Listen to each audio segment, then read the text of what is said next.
Physical therapists, orthopedic specialists, and longevity researchers all agree on one surprising truth. After 50, doing more exercise doesn't protect your body doing the right three does. These three movements restore strength, improve balance, and rebuild mobility faster than any gym routine, and they're so effective that many clinicians now consider them essential for long-term independence. The only three exercises you truly need can transform your strength, balance, and mobility in as little as 15 minutes a day. The common belief that you must spend hours in a gym doing dozens of exercises is not just wrong, it's often counterproductive. From a clinical perspective, what most people get wrong about fitness after 50 is the idea that you have to do everything: intense cardio, heavy weights, stretching, balance work. This information overload is overwhelming and is a primary reason why people fail to remain consistent. However, the biggest mistake people over 50 make has nothing to do with exercise selection. It's about expectations. Stiff mornings become accepted as normal. Avoiding the stairs is seen as a smart choice. You start to internalize the idea that this is just how it is now. Medically speaking, this is a dangerous self-fulfilling prophecy. Every time you lower your physical expectations, your body adapts downward to meet them. When you accept a limitation, you stop challenging the muscles needed to overcome it, which leads to sarcopenia or age-related muscle loss, and the limitation becomes your physical reality. You do not have to accept this.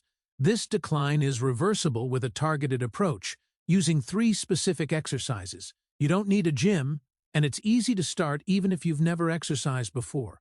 Today, I will show you the exact 3 movements that engage every major muscle group essential for your independence. These are scientifically proven exercises that directly address the biggest physical challenges faced after 50.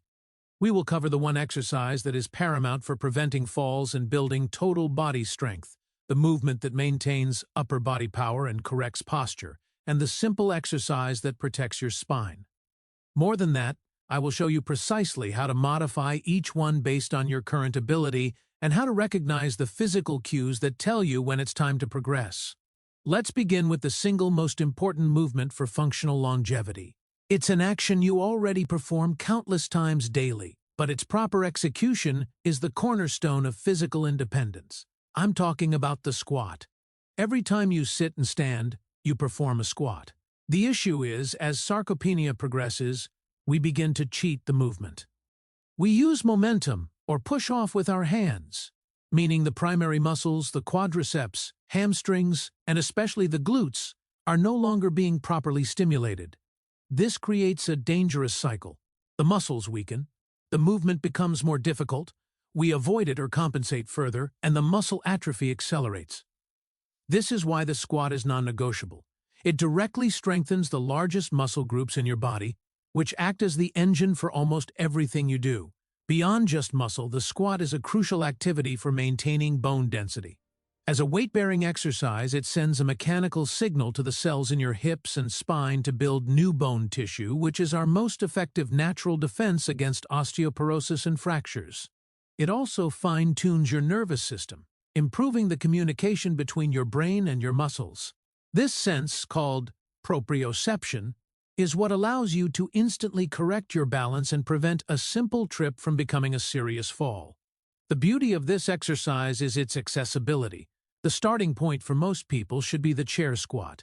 Using a sturdy chair, sit on the edge with your feet planted firmly about hip-width apart. Lean forward slightly and, without using your hands, drive through your heels to stand up. Then, with absolute control, slowly lower yourself back down to a seated position. This slow, controlled descent is just as important as the ascent for building strength. Aim for 10 repetitions, 2 to 3 times per day. When you can easily perform 15 chair squats in a row without feeling winded or using your hands, your body is signaling that it has adapted. This usually takes about 2 to 4 weeks of consistent practice. The next step is the bodyweight squat. You will now perform the same movement without the chair. Stand with feet shoulder-width apart. Initiate the movement by pushing your hips back as if sitting in a chair, keeping your chest up. Go down as far as is comfortable, then drive through your heels to stand. The goal here is perfect form. When you can perform 12 to 15 bodyweight squats and feel you could do more, you are ready for the next level. This is where you can add resistance by holding a light weight at your chest, a variation called the goblet squat. A small dumbbell or even a water bottle will suffice. Remember, the key is progression, not perfection. Starting with a chair is the intelligent first step in rebuilding your body's foundation.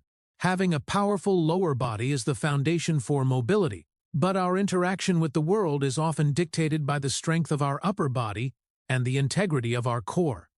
Pushing open a heavy door, lifting groceries, or, most critically, being able to push yourself up from the ground after a fall.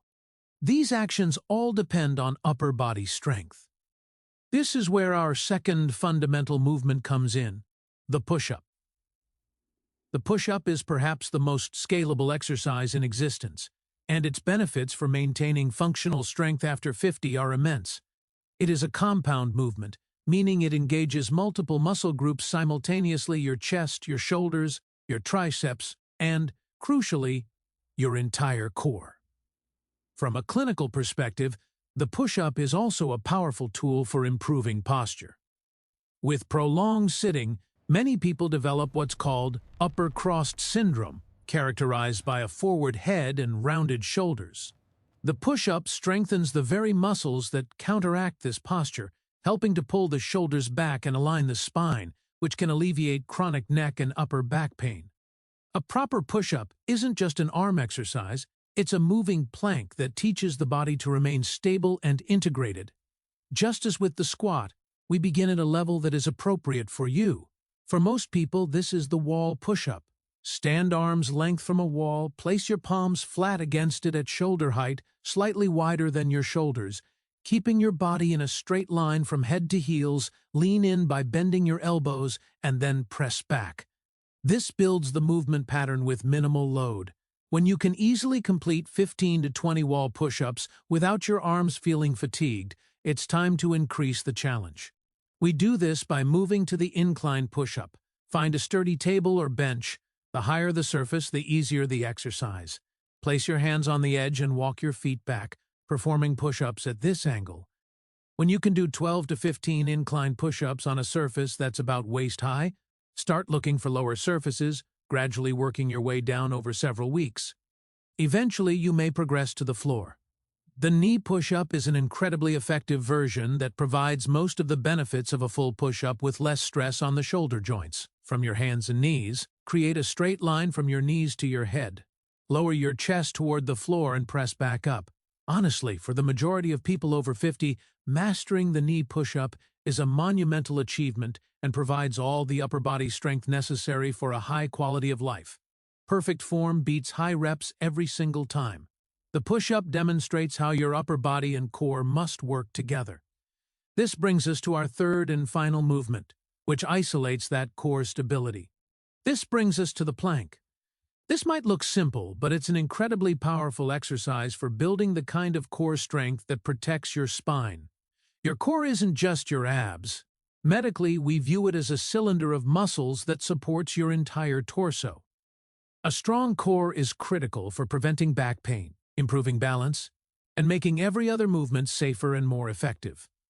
Unlike crunches, which involve repetitive flexing of the spine, the plank trains the core for its primary function, to resist movement and create stability. This is far more relevant to daily life and much safer for the discs in your lower back. We begin with the most beginner-friendly version, the wall plank. Stand an arm's length from a wall, place your forearms against it, and hold this position, keeping your body straight. Start with a hold of 10 to 15 seconds. When you can hold a wall plank for 45 to 60 seconds without losing form, it's time to move on. Just as with the push-up, we will then do an incline plank.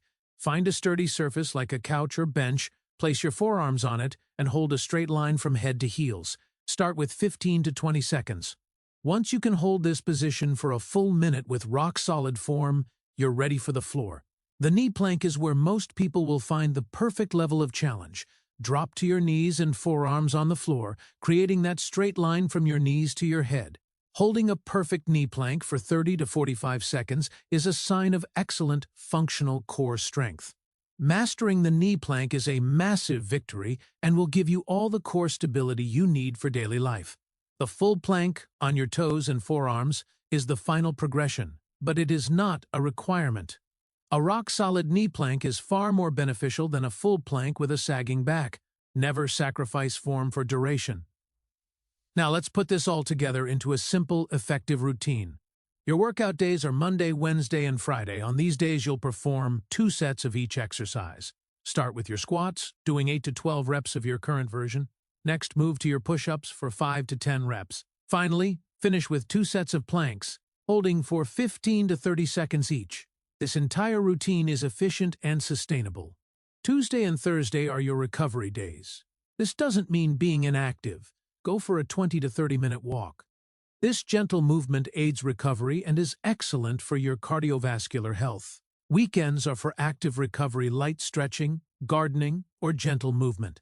The key is consistency over intensity. Your body tells you when to progress. When the top end of the repetition range feels manageable, you are ready to advance. Trust the process. The goal isn't to reach the most advanced level of every exercise. The goal is to consistently challenge yourself and gradually get stronger over time.